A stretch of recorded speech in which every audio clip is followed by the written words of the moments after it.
y'all doing? Thanks for tuning in to Motivational Life Global. I'm your host, Mike.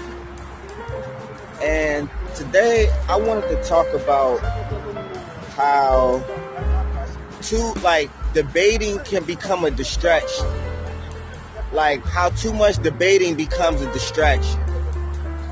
So in order for us to come up with solutions to issues, we have to be able to interact with one another in a fair way, in a fair manner. We have to be able to listen to both sides.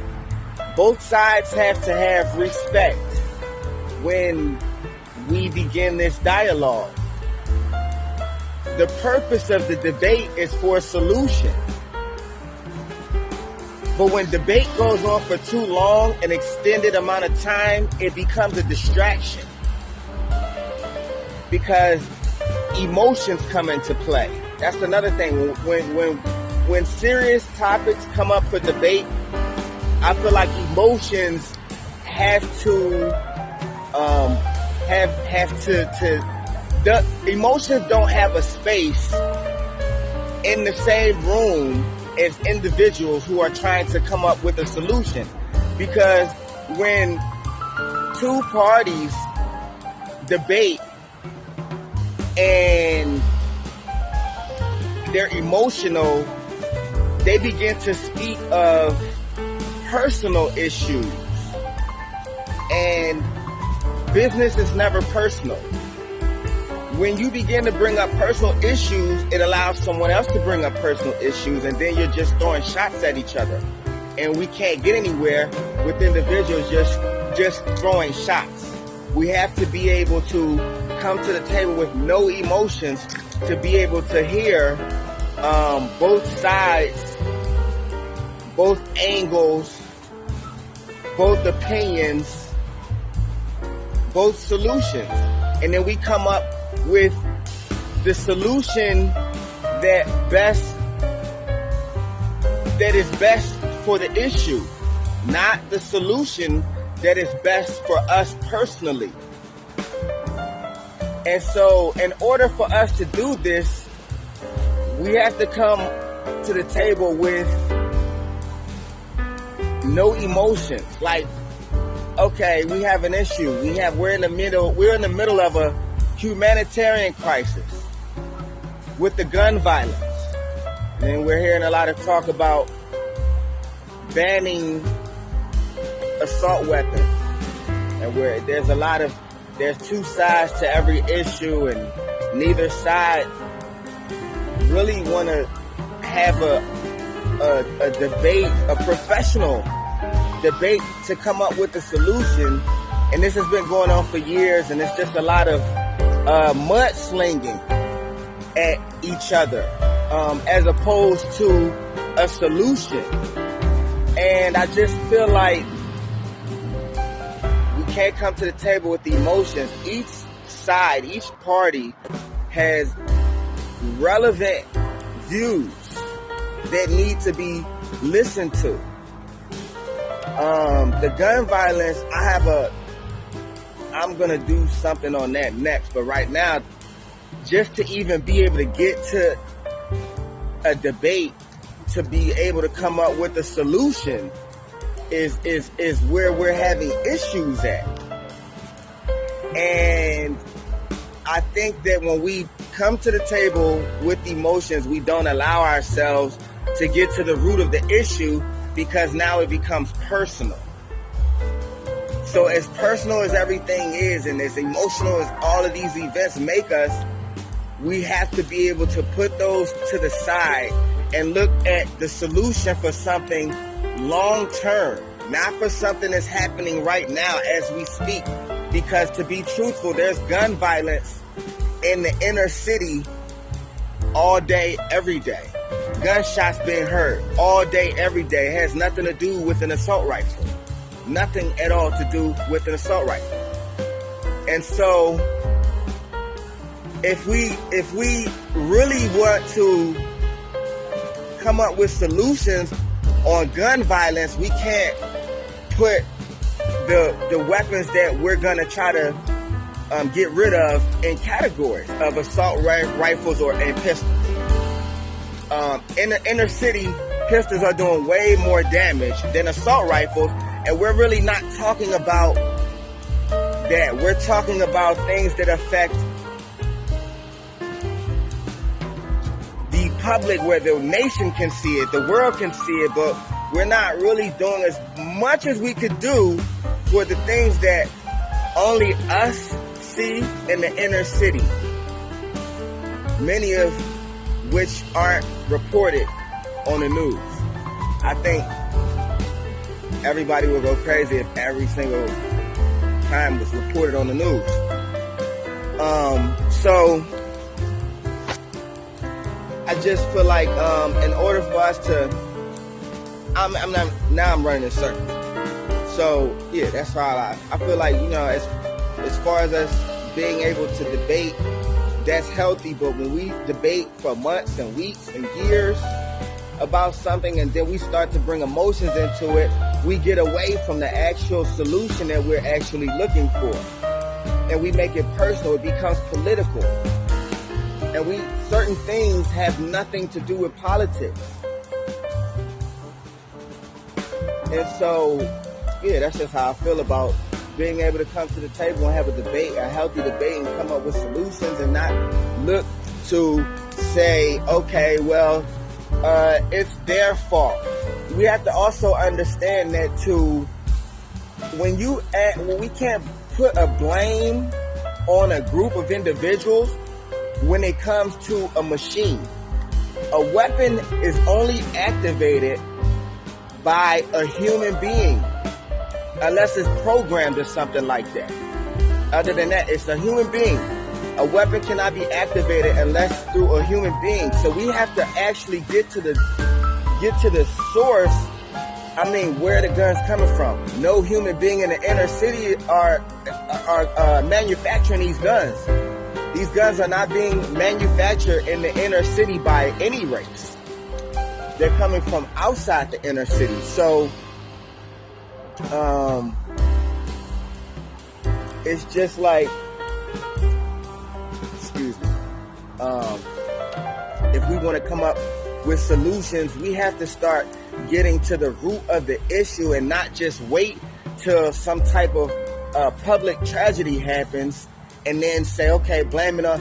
We have to also understand this. Everyone with an assault rifle is not a criminal or looking to do anything criminal. Weapons are evolution. The evolution of weapons are at an all-time high. Like, before you know it, it'll be like missiles on the street. And then you get rid of the assault rifles, and then people can't even protect themselves.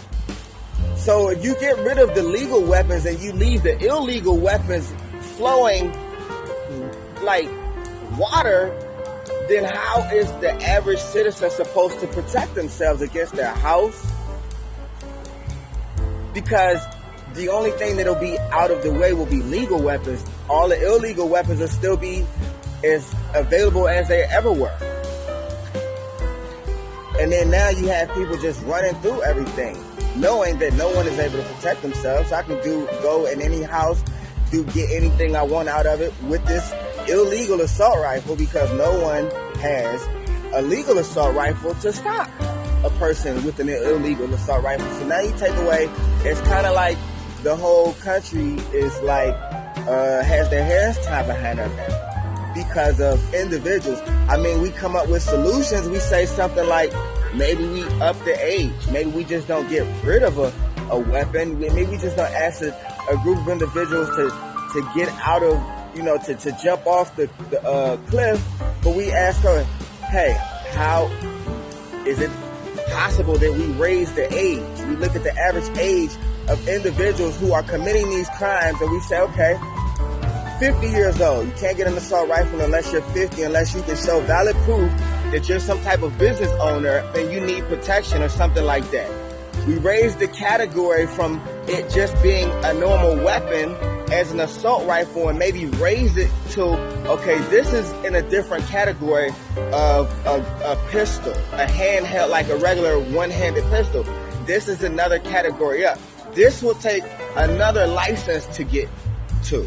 You'll need a special license to get to this category, raise it to an assault rifle category where maybe individuals need to be 50 and they need to get through another license check to get through that. Maybe say, hey, you can co-sign for someone to get their license, but you have to be responsible for anything they do criminal with their license, and then you can better track individuals who have this license to say, okay, what do you need this license for under 50 years old? Like, why do you need a whole assault rifle? I mean, but to say let's just get rid of it, I think that's a little unfair for those who need to protect themselves. There are individuals who are legal who need these guns to protect themselves against people who have high-powered guns or assault rifles themselves. So yeah, we can raise the age. We can make it up the category. I mean, there's so many different solutions. So that's why I'm saying that depending on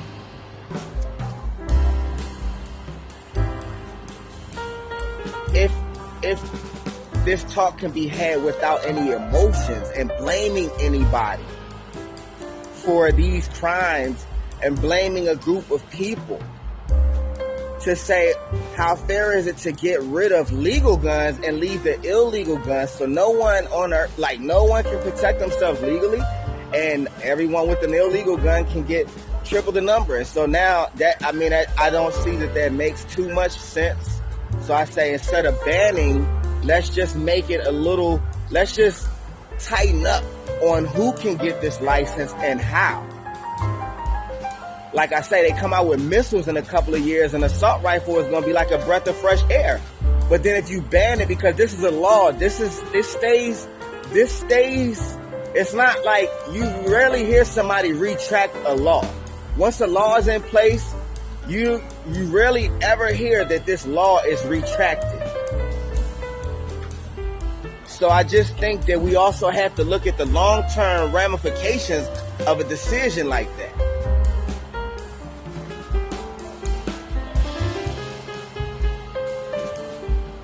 Alright guys, so yeah, I think actually that's just all I really had to say on that whole situation.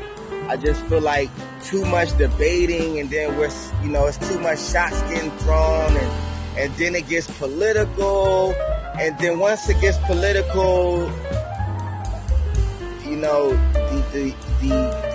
the foundation of it is thrown out the door, for political reasons and political gains.